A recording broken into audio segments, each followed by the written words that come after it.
ప్రపంచ రాజకీయాల్లో శాశ్వత మిత్రులు ఉంటారా లేక శాశ్వత ప్రయోజనాలే ఉంటాయా? రష్యాతో దశాబ్దాల వ్యూహాత్మక స్నేహం కొనసాగిస్తున్న భారత్ అదే రష్యాపై ఎందుకు తీవ్ర నిరసన వ్యక్తం చేసింది? ఒడిశా సముద్ర తీరంలో జరిగిన ఒక క్షిపణి దాడి ఎలా న్యూఢిల్లీ విదేశాంగ విధానానికి కొత్త పరీక్షగా మారింది? మోదీ పుతిన్ వ్యక్తిగత సాన్నిహిత్యం కంటే భారత పౌరుల ప్రాణ భద్రతే ఎందుకు అత్యున్నత ప్రాధాన్యంగా నిలిచింది? మరోవైపు క్రెమ్లిన్ తన చర్యలను ఎలా సమర్థించుకుంది?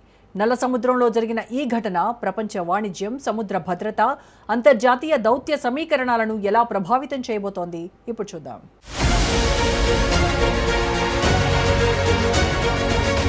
ప్రపంచ రాజకీయాల్లో శాశ్వత మిత్రులు ఉండరు. శాశ్వతంగా నిలిచేది జాతీయ ప్రయోజనాలే. దేశాల మధ్య దశాబ్దాల స్నేహం ఉన్న ఒక దేశ పౌరుల ప్రాణాలకు ముప్పు ఏర్పడితే ఆ స్నేహం కంటే బాధ్యతే ముందుకు వస్తుంది. ఉక్రెయిన్లోని ఒడెస్సా నౌకాశ్రయం నుంచి బయలుదేరిన ఎంవి గోల్డెన్ లియో అనే వాణిజ్య నౌకపై జరిగిన క్షిపణి దాడిలో 4 భారతీయ నావికులు ప్రాణాలు కోల్పోవటం, మరో భారతీయుడు తీవ్రంగా గాయపడటం భారత విదేశాంగ విధానానికి కొత్త పరీక్షగా మారింది. రష్యాతో అత్యంత సన్నిహిత వ్యూహాత్మక సంబంధాలు కొనసాగిస్తున్నప్పటికీ భారత ప్రభుత్వం వెంటనే రష్యా దౌత్య ప్రతినిధిని పిలిపించి తీవ్ర నిరసన వ్యక్తం చేయటం ప్రపంచ దృష్టిని ఆకర్షించింది. నాడు రష్యా ఉక్రెయిన్ యుద్ధం ప్రారంభమైనప్పుడు పాశ్చాత్య దేశాల ఒత్తిడిని ఎదుర్కొంటూనే భారత్ వ్యూహాత్మక తటస్థతను ఎంచుకుంది. చమురు సరఫరా, రక్షణ సహకారం, భౌగోళిక సమతుల్యత వంటి జాతీయ ప్రయోజనాలను దృష్టిలో ఉంచుకొని మౌన దౌత్యాన్ని కొనసాగించింది. ఇది యుద్ధ యుగం కాదు అనే సందేశంతో 2 దేశాల మధ్య సమతుల్యతను కాపాడే ప్రయత్నం చేసింది. కానీ నేడు పరిస్థితి పూర్తిగా మారింది. యుద్ధం భారత భూభాగాన్ని తాకకపోయినా భారత పౌరుల ప్రాణాలను తాకింది. అందుకే న్యూఢిల్లీ తన దౌత్య ఎరగీతను స్పష్టంగా గీసింది. ప్రధాని నరేంద్ర మోదీ, అధ్యక్షుడు వ్లాదిమిర్ పుతిన్ మధ్య వ్యక్తిగత సాన్నిహిత్యం ఎంత బలంగా ఉన్నా భారత పౌరుల భద్రత విషయంలో ఎలాంటి మినహాయింపు ఉండదని ఈ ఘటన ప్రపంచానికి తెలియజేసింది. వ్యూహాత్మక భాగస్వామ్యం అంటే ప్రశ్నలు అడగకపోవడం కాదని, అవసరమైనప్పుడు జవాబుదారీతనాన్ని డిమాండ్ చేయడమే నిజమైన భాగస్వామ్యమని భారత్ తన చర్యల ద్వారా స్పష్టం చేసింది. నవభారత విదేశాంగ విధానంలో స్నేహం కొనసాగుతుంది, వ్యూహాత్మక సహకారం కొనసాగుతుంది. కానీ భారతీయుల ప్రాణాల విషయానికి వస్తే మిత్రదేశమైనా ప్రత్యర్థి దేశమైనా ఒకే ప్రమాణం అమలవుతుంది. అదే మోదీ యుగ దౌత్యానికి కొత్త నిర్వచనం. భారత్ తీవ్ర నిరసన వ్యక్తం చేసిన కొద్ది గంటల్లోనే క్రెమ్లిన్ కూడా అసాధారణ వేగంతో స్పందించింది. సాధారణ యుద్ధ సమయంలో సైనిక చర్యలపై మౌనం పాటించే రష్యా ఈసారి అధికారికంగా తన వైఖరిని ప్రపంచానికి వివరించింది. క్రెమ్లిన్ అధికార ప్రతినిధి డిమిట్రీ పెస్కోవ్ మాట్లాడుతూ భారత ప్రభుత్వంతో నిరంతరం సంప్రదింపులు కొనసాగుతున్నాయని, ఘటనకు సంబంధించిన అన్ని వివరాలను న్యూఢిల్లీకి వివరిస్తున్నామని స్పష్టం చేశారు. ఈ ప్రకటన ద్వారా భారత్తో ఉన్న వ్యూహాత్మక సంబంధాలకు రష్యా ఎంత ప్రాధాన్యత ఇస్తుందో మరోసారి వెల్లడైంది. Мы продолжаем наши контакты с индийскими партнерами, мы разъясняем нашу позицию. А главное, наши вооруженные силы наносят и будут продолжать наносить удары по тем судам, которые задействованы в перевозке амуниции, вооружений и так далее для целей Киевского режима. పెస్కోవ్ వివరణలో మరో కీలక అంశం కూడా ఉంది. ఉక్రెయిన్కు ఆయుధాలు, మందుగుండు సామాగ్రి, సైనిక పరికరాలు చేరవేస్తున్నట్లు తమకు నిఘా సమాచారం ఉన్న వాణిజ్య నౌకలనే రష్యా లక్ష్యంగా చేసుకుంటుందని ఆయన పేర్కొన్నారు. ఇది పౌర నౌకలపై దాడి కాదని, సైనిక సరఫరా గొలుసును బలహీనపరిచే వ్యూహాత్మక చర్య మాత్రమేనని రష్యా తన వాదనను ముందుకు తెచ్చింది. అవసరమైతే ఇలాంటి ఆపరేషన్లు భవిష్యత్తులో కూడా కొనసాగుతాయని క్రెమ్లిన్ స్పష్టం చేసింది. నాడు ఇలాంటి ఘటనలపై భారత్ మౌన దౌత్యంతో సమస్యలను పరిష్కరించే ప్రయత్నం చేసేది. కానీ నేడు పరిస్థితి మారింది. నౌకలో సైనిక సామాగ్రి ఉందా లేదా అన్నది ఒక చర్చ అయితే, ఆ దాడిలో భారతీయ పౌరులు ప్రాణాలు కోల్పోవటం మరో వాస్తవం. అందుకే భారత ప్రభుత్వం రష్యా వివరణను వినడమే కాకుండా పౌరుల భద్రత విషయంలో ఎలాంటి నిర్లక్ష్యం అంగీకారయోగ్యం కాదని స్పష్టంగా తెలియజేసింది. యుద్ధంలో ప్రతి దేశానికి తనదైన వ్యూహం ఉండొచ్చు, కానీ అంతర్జాతీయ సముద్ర మార్గాల్లో ప్రయాణిస్తున్న నిరపరాధ నావికుల ప్రాణాలకు రక్షణ కల్పించడం ప్రతి దేశం పాటించాల్సిన అంతర్జాతీయ బాధ్యత. అదే సందేశాన్ని భారత్ మిత్రదేశమైన రష్యాకే నేరుగా వినిపించింది.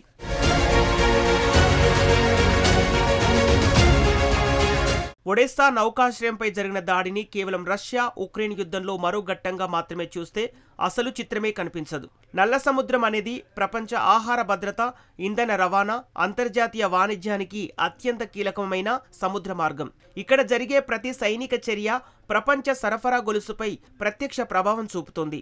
ముఖ్యంగా ఒడెస్సా వంటి నౌకాశ్రయాలు ధాన్యం, ముడిసరుకు, పారిశ్రామిక ఉత్పత్తుల ఎగుమతులకు ప్రధాన ద్వారాలుగా ఉండటంతో అక్కడ అస్థిరత ప్రపంచ మార్కెట్లను కూడా కుదిపేస్తోంది.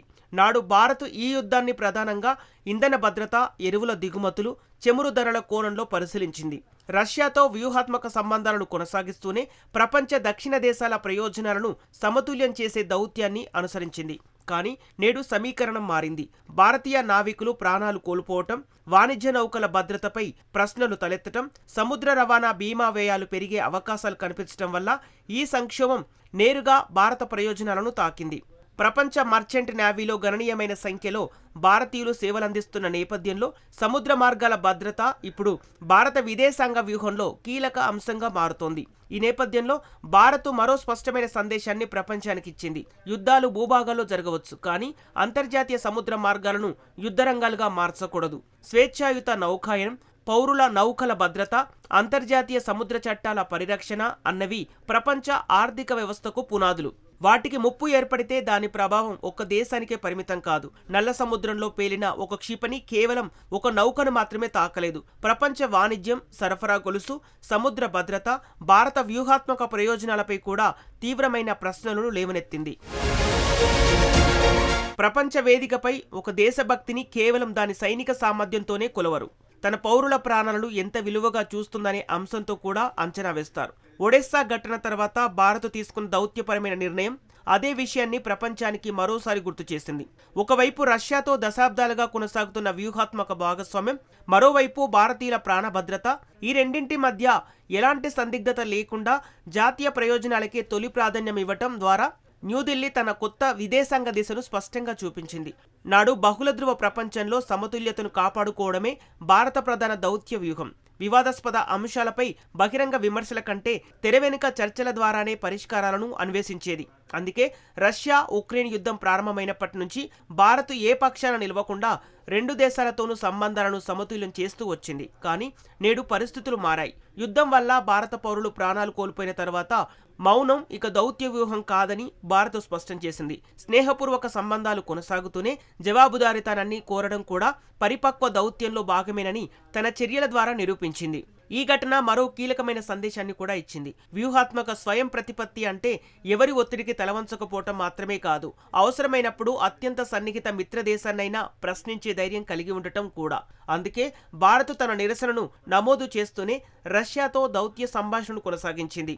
విభేదాలు వచ్చినా భాగస్వామ్యాన్ని కొనసాగించటం, భాగస్వామ్యం ఉన్న జాతీయ ప్రయోజనాలపై రాజీ పడకపోవటం, ఇదే నవభారత విదేశాంగ విధానానికి అసలు బలం.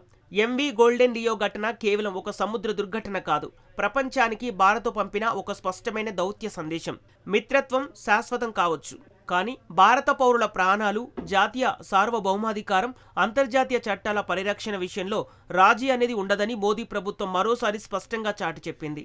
ఒడెస్సా ఘటన ఒక క్షిపణి దాడి మాత్రమే కాదు, ప్రపంచానికి భారత్ ఇచ్చిన కొత్త దౌత్య సందేశం కూడా.